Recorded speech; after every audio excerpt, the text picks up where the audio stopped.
The history of royalty is often told through tales of romance, golden carriages, and inherited splendour. But peel back the gilded layers and one finds a colder truth. The crown was frequently a death sentence, particularly for those who stood near it at the wrong time. To understand this brutal reality, one must look beyond the most famous royal executions, past the dramatic end of Mary, Queen of Scots, or the revolutionary trial of Charles I. Start with a younger, more fragile victim, Lady Jane Grey. Jane Grey was queen for only 9 days in 1553, nominated by her cousin, the young King Edward VI, to prevent the ascension of his Catholic half-sister, Princess Mary.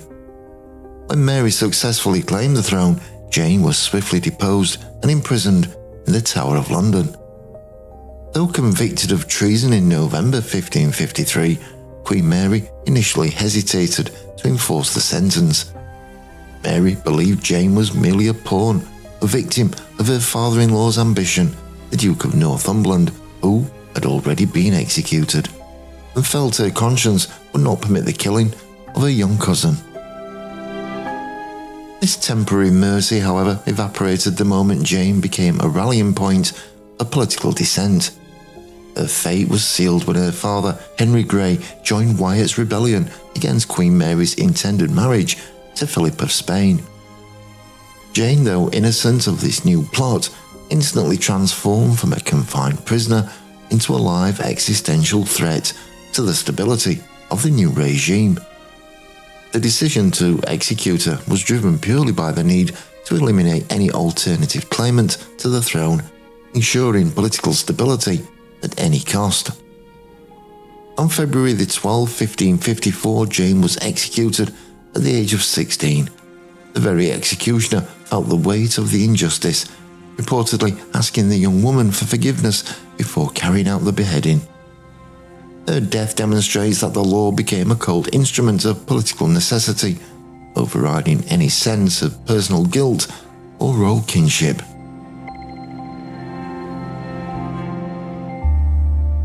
Lady Jane Grey's execution establishes a chilling pattern found throughout royal history. The ultimate punishment was rarely meted out for moral failings, but for political inconvenience. The central theme is simple: proximity to power, especially contested power, dictates survival. This dynamic is equally evident in the case of Anne Boleyn.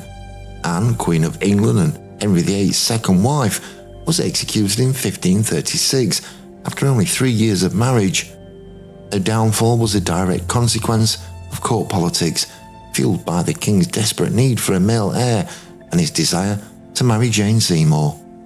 Anne was accused of adultery, incest and treason charges, widely understood by historians to be politically motivated fabrications designed to remove her.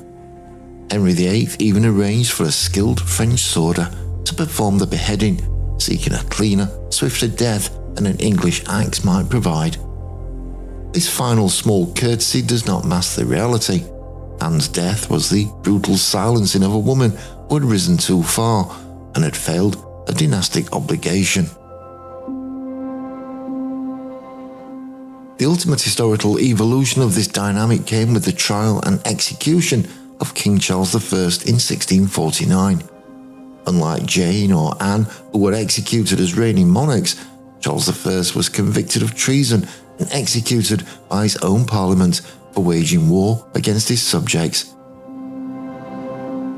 The evidence reveals that treason, the ultimate capital crime, is fundamentally defined by whoever holds power at a specific moment. For the Catholic Mary I, treason was a charge against a Protestant claimant to the throne, Jane Grey. For Henry VIII, treason was a queen who obstructed dynastic plans, Anne Boleyn.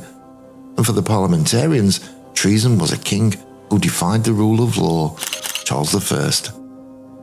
The charges themselves are merely flexible tools used to achieve the unwavering objective, the consolidation of the regime's authority.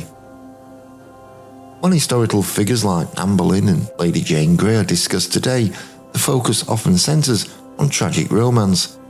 However, viewing their end strictly through the lens of individual suffering witnesses the crucial lesson. These executions were not simply tragedies, they were high-stakes acts of statecraft. In every case, the ruling power made a calculated decision. Was the target more dangerous alive than dead? When the mere existence of a person, regardless of their current actions, threatened the Crown's continuity, the penalty was swiftly applied.